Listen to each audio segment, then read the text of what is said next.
Hello and welcome to day 22 of Bedtime Welsh.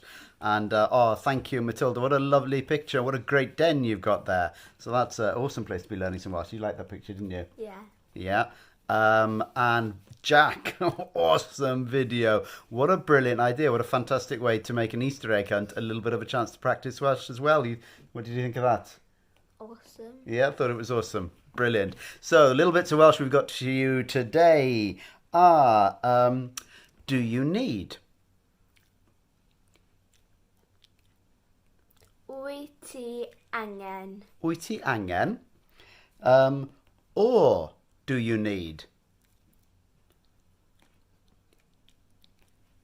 Neu wyt ti angen? Neu wyt ti angen? Or do you need something?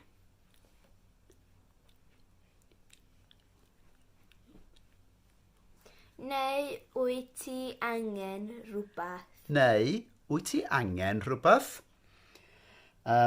Do you need to speak Welsh?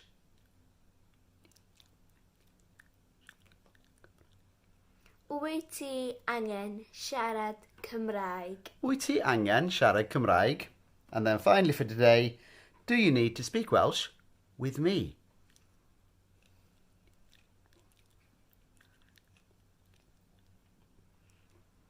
Wyt ti angen siarad Cymraeg hefo fi? Wyt ti angen siarad Cymraeg efo fi? Da iawn. Keep it up. We'll see you tomorrow. Hwyl am y tro. Bye.